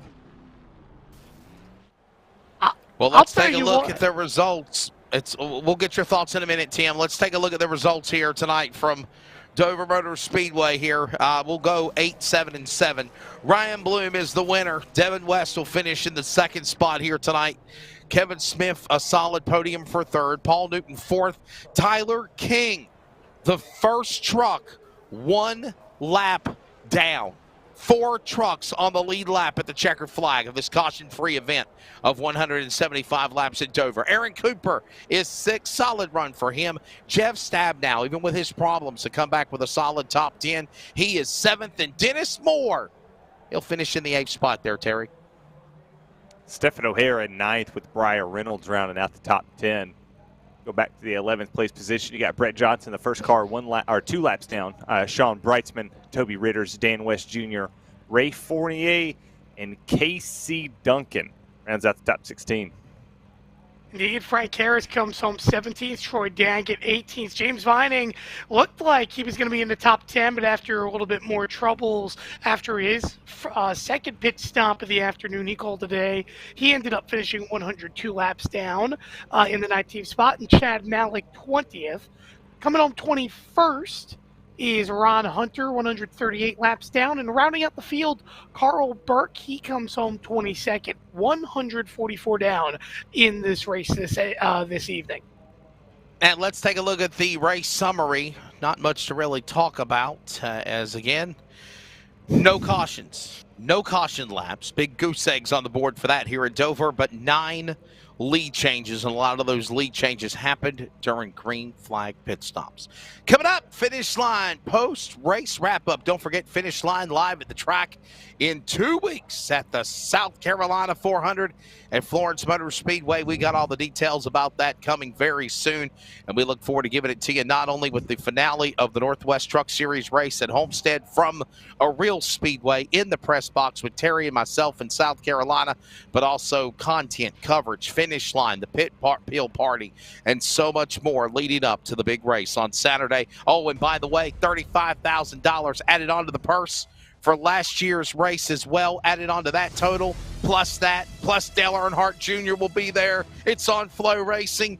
What more could you ask for besides Terry and myself giving you a lot of exclusive content along the way behind the scenes? That is, again, coming up, brought to you by LSRTV. And by the way, we are looking for sponsors for the coverage, a plethora of coverage for 3 days. If you're interested, contact yours truly at 919-618-9286, and we will definitely get you a very, very great deal for the coverage from iRacing and the live sim racing production coverage of the South Carolina 400. Coming up, we'll grab a word with the top 3. Ryan Bloom is going to a championship race at Homestead.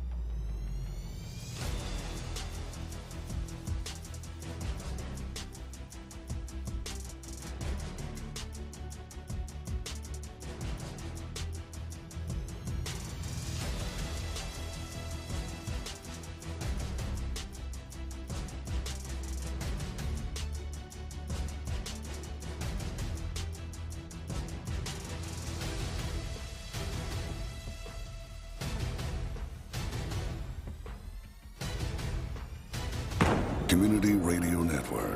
WCRN 87.9 FM. Clayton, Garner, Raleigh, North Carolina, USA. We are CRN.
Welcome back to coverage of iRacing to the Northwest Racing Series playoffs. The trucks are done. Of course, we got Phoenix in the bag coming up next week. Homestead and two drivers, Stephen O'Hare and Ryan Bloom, have punched their ticket to Race 4 Championship. Regardless of what happens here, welcome back. We're going to grab a word here now with our top three. And we will start with the third place man. Tim Moore has got Mr. Kevin Smith, who's on the podium. I am here with Kevin Smith, who finishes on the podium here this evening. And Kevin, you guys kind of alluded to it, caution-free race. Not much to talk about, at least what we've seen on the racetrack, but we saw you early on in this race, leading laps, taking a little bit of control, and eventually Ryan Bloom, as well as Devin West, ends up running you down. But talk to me of the challenges throughout the day. Of course, I know track position was such a heavy emphasis, but who would have anticipated, especially a lot of the chaos that we saw in the first green flag pit stop of this event this evening? Yeah, you know, we kind of knew pit road would be maybe a differentiator. We had worked on that a little bit, but you know, you got to have good trucks, and we definitely brought some fast trucks to the racetrack tonight. So that's great. Now, talk to me. We're going into Phoenix, of course, not being locked into the next round. It becomes a little bit challenging. You come into next week 5 points ahead of Dennis Moore, who had a tough day today, and I think ended up finishing in ninth position after rebounding. What do you have to do next week in Phoenix to find yourself racing for a championship come Homestead? Yeah, you know, I had a goal tonight. You know, my goal tonight was to get the pole, lead a lap, and finish in the top 5, and it gives me a chance in Phoenix. And I feel like I need to have that same mentality. You know, I need to go out there and try to get as many points as I can. At least one of us is going to get in on points next week, and just finish a good race. You know, we had a good race tonight. Went backwards on an adjustment. Made a mistake on pit road in that second stint. Went kind of backwards there, but all in all, had a good night. Was, you know, probably overly cautious getting on pit road and maybe gave up a little time there. But I had nothing for Ryan and Devin. They were super fast. Just fantastic. Just great sets and just a great run. And I'll ask you one last question regarding next week. I've got to ask you this because, again, tonight, obviously, we saw it single file, things being spread out a little bit. It's going to be hard as well to pass next week after you get through the whole restarts and the cold tire period. What's going to be the biggest challenge for next week? Is there going to be that heavy emphasis as well of qualifying on the pole? I know pit road's not going to be as challenging, but I feel like maybe you're going to see something relatively similar, despite there being more on the line next week compared to what we saw here at Dover here tonight. Yeah, you're gonna want to be forwardly placed. You know, I'm gonna spend time with the Q set and try to, you know, at least start as far forward as I can. That's important. And then you're gonna need to execute on the track, getting on and off pit road, drive a clean race, all those things. There's so many things that go into good finishes, and we need to put all that together going into next week. Feel like we can. I sat on the pole, I think, there last year, led some laps. I love Phoenix. It's a great track, and I think I do fairly well there, and look forward to, racing for it next week. Hey, one last question for you. Any shout outs here this evening? Yeah. I just want to thank my team. Man, my team is fantastic. We've got this alliance we've kind of put together, and it's really helped our program, and I think it's helped, their program, and it's really showing here in the last few races of the year and the playoffs here. We're just bringing fast trucks to the racetrack. So to my teammates, Ryan and Toby, and really the More Speed guys, and Dennis Moore, just fantastic guys, and they spend a lot of time on these sets, and it's just all coming to fruition right now. So we just need to finish it off, and then Click It RV, Milton Freewater. Love to help you. Anyone who's out there looking for an RV, motorhome, travel trailer, that sort of thing, we'd love to help you. Click It RV, MiltonFreewater.com. Indeed. Well, Kevin Smith comes home today third with a quiet but consistent day and sits 5 points ahead of the cut line going into Phoenix next week. We now move over to second place with Devin West and Terry Radford. He's with Devin. Yo, Devin. P2, what did you need to win tonight? Just to have more talent or something. I have no idea, man. I gave it all I had. Jeff and Dad built me an incredible set. I also thought I had the best set, had the best truck around lap 100. Ryan had so much speed in the middle of the run. Lap 20 to 45 of a run. He pulled a second half on me. I can get it back. It was just too much to overcome. So, I gave it all I had, and honestly, I need to run to do slower. I can't go any faster, so. Well, I know we'll see you next week at Phoenix. Anybody on that truck you need to shout out? Yeah, obviously, just like I said, Jeff, Dad, Sean, John, Brett, those guys put in a lot of work. I showed up tonight and put in 10 laps of practice before the green flag dropped. So, and also those guys are running for a championship too, and so I just showed up tonight just to help out, try to help them out a little bit. And obviously, it didn't go very well for them, but obviously sponsors are just Effective Web Solutions, King Custom Hardwood, what else? Motorsports Distributing. These guys help me out not only on here but also in real life, and we're just friends of ours and supporters of ours all around. So big shout out to them. Well, that's Evan West and Wesley Outland standing by with Ryan Bloom. Yeah, we're trying to make our post-race wrap-up show go a lot quicker than usual. Charles has some severe weather that's in the area near the Rocket Media studio, so we're in the victory lane, and we're going to grab Ryan Bloom. Ryan, congratulations. A great drive, caution-free, and at the end of the rainbow, it's a win, but it's also a punching of the ticket to go to Homestead in 2 weeks and race for a championship. Congratulations to you here at Dover. Oh, thanks, Wesley. I really appreciate it. I feel like it's had a couple slip away this year that I felt like I almost had, and just things didn't work out, and finally able to close the deal on this one. Going into this round, I knew it was a win or go home scenario because I'm not going to be able to make next week's race. So tried to drive my butt off to try to get one of these, and finally captured one tonight. And Devin pushed me real hard, but really focused on having some good long run speed and to take care of our stuff a little bit. And just other than that, I was just focus and execute. Not make any mistakes. And we, Kevin, my teammate, he did an awesome job, and we just kind of executed and kind of went to couldn't win any better, really. And that's you mentioned that you're off next week. You won't be running the race at Phoenix. You got other things going on. Segue this also to thanking your sponsors too.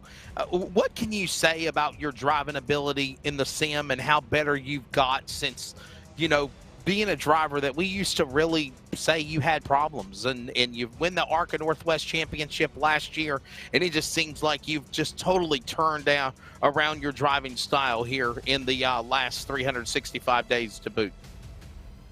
Yeah, a lot of it is bringing some really fast sets. I've got great teammates, Toby, Kevin, and then our alliance, like Kevin said, has really kind of boosted our program. It's really just having speed and kind of just learning how to drive those fast sets better, and as more laps you put in, more seat time, you just get better.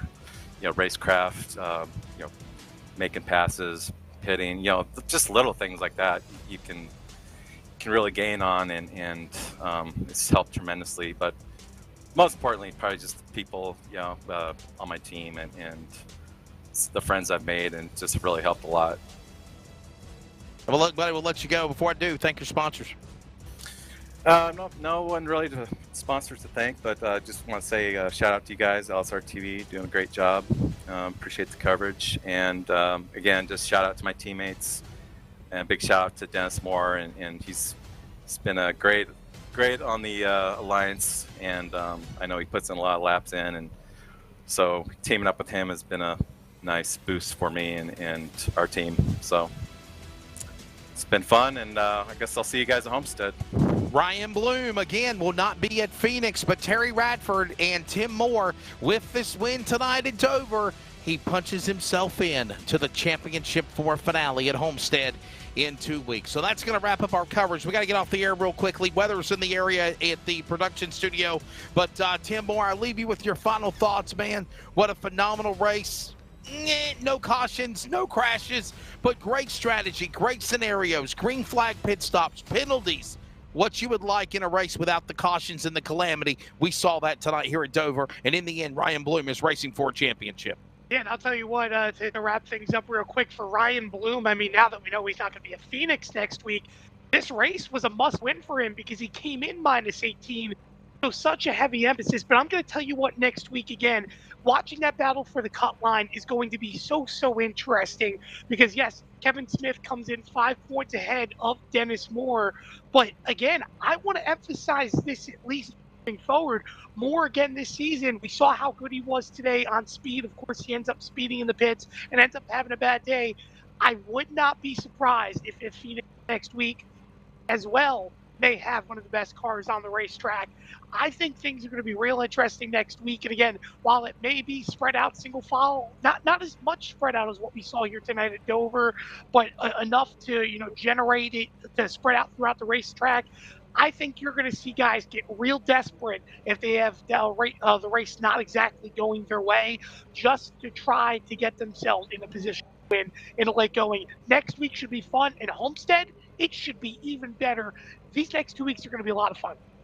All right, well, Tim Moore, it's always fun working with you. Jason Rockefeller will be back with us next week, of course, at Phoenix, and then we'll have all of us here for the championship race at Homestead. Terry Radford, I leave your closing thoughts with this, your take of Dover, and do you follow the same sentiments that Tim Moore said?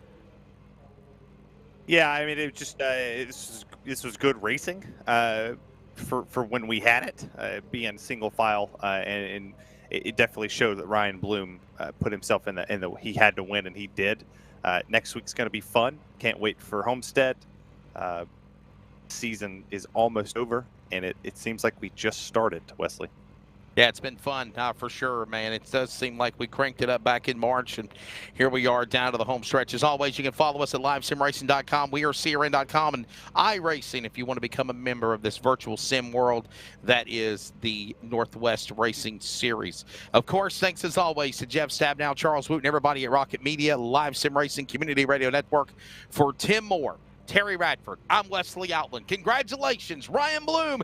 He's off next week at Phoenix, but it doesn't matter. He wins here tonight at Dover and will punch his ticket to the Championship 4 in 2 weeks at Homestead. Enjoy the rest of your week. Don't forget about the Major Series from Homestead. Their finale is also this Sunday. Good night, everybody.